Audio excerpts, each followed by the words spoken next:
Bien le bonjour à toi. Dans cette petite vidéo, laisse-moi te montrer la voix de...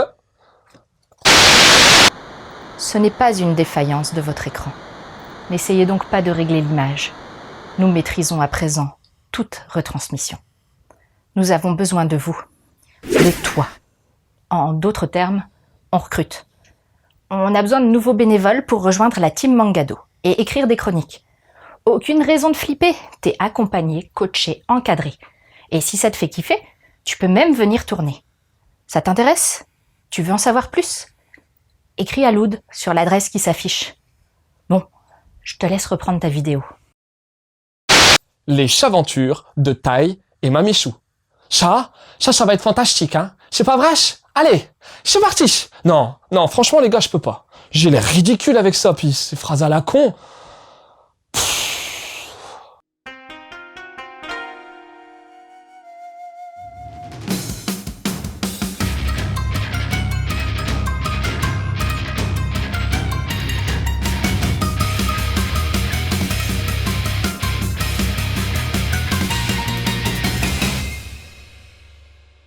Tout commence avec Natsuki, un jeune homme qui se voit refourguer un chaton noir nommé Tai, en garde temporaire. Il ramène le petit mignon chez lui, mais il a déjà un chat, le Natsuki. C'est Su, une mémère de 17 ans. Vu qu'il a déjà tout l'attirail nécessaire à la maison, on se doute que le petit chaton va pas rester que 2 jours chez eux.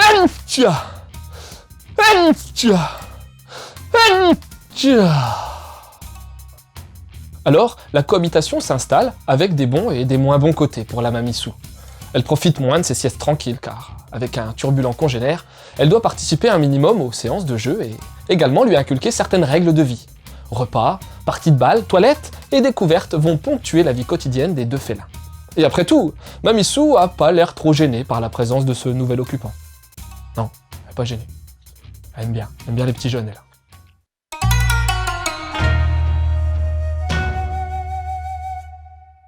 Si tu connais déjà Chi, une vie de chat, de la même auteur, tu vas être en territoire totalement connu. Mise en page des cases très simples, avec de bonnes bordures noires, une action toujours très fluide et compréhensible, une segmentation en chapitres courts et bien identifiés, on garde la même recette dans les chaventures de Tai et Mamichou. La colorisation aussi, tout en douceur, reste similaire. Le design est kawaii à souhait, tout en rondeur, avec une exagération des expressions des matous. Les chats parlent bien sûr, et c'est eux qu'on voit la grande majeure partie du temps. Ils s'expriment en langage chat avec des bulles genre miaou ou mi ou alors miaou. Je sais, je suis fort pour imiter les chats. Et en texte seul à côté du perso pour la traduction en langage humain. Et selon le ton utilisé, un miaou, ça peut vouloir dire des trucs totalement différents. Hein. Côté décor, pour ce volume, on reste dans l'intérieur de la maison, mais on change quelquefois de pièce. Quelques cases en plan plus large contenant du décor par-ci par-là suffisent à te situer. On a toujours un dégradé de couleurs qui habille les cases à fond vide. Les onoms sont en français et pas mal de petits traits de mouvement accompagnent des dessins, toujours pour accentuer les situations comiques. Cette édition, en sens de lecture français, chez Nobinobi, est agrémentée d'un Paper Toys à collectionner en fin de tome, ainsi que d'un petit dossier en collaboration avec la SPA qui t'explique comment bien t'occuper d'un chatonnet.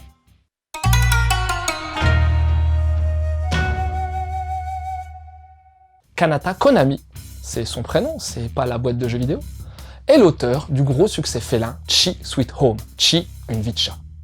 Elle n'a, pour ainsi dire, mis en place que des mangas avec des matous en tant que protagonistes. Son autre titre est Fuku Fuku Funya, ou Chubi Chubi en français, composé de 2 séries, Mon chat tout petit et Mon ami pour la vie. Quant au spin-off de Chi, Chi mon chaton, c'est une autre dessinatrice qui opère pour réaliser un manga avec des strips en 8 cases adaptés au tout premier lecteur en herbe. Voilà le topo. Et qu'en est-il des chaventures de chat et Mamichou, ou Sueto Tai-chan en VO? Eh bien, comme dit dans la partie précédente, on prend le même moule que Chi et on recommence. C'est super simple et abordable, mignon, et tous les fans hardcore de félins, un peu comme moi, ou les jeunes lecteurs s'y retrouveront. Si t'as pas accroché à Chi une vie de chat, laisse tomber. Hein. Par contre, si t'as aimé, alors aucun risque de te gourer. La colorisation, a été réalisée à la demande de l'éditeur français et supervisée par Kanata Konami pour rendre le titre plus joyeux et plus accessible au jeune public français, forcément plus habitué aux livres illustrés colorés qu'aux mangas noir et blanc. On retrouve un nouveau chaton, Tai, tout noir, et une mamie chat blanc et tigré, Su.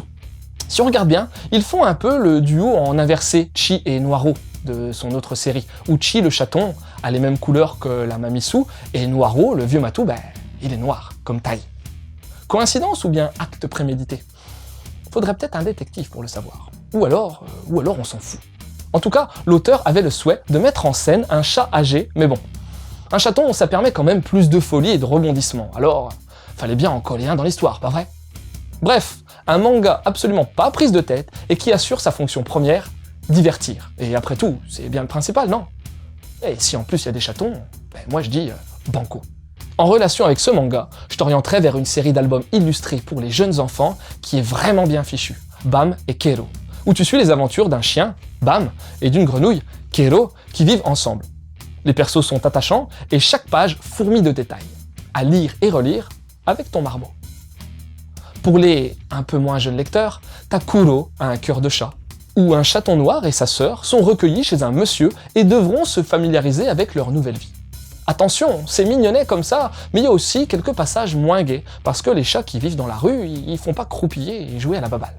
Enfin, Le vieil homme et son chat, où on suit un papy, veuf, qui partage son quotidien avec son vieux chat.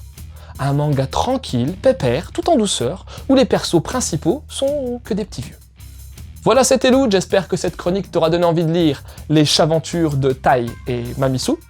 Je te laisse et continue de suivre la voie du manga.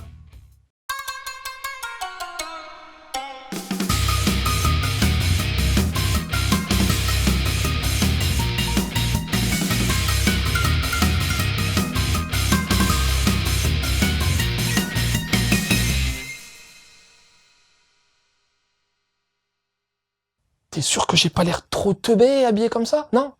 Parce que bon, avec ma réputation, je veux pas avoir l'air trop ridicule, non? C'est pas mon genre.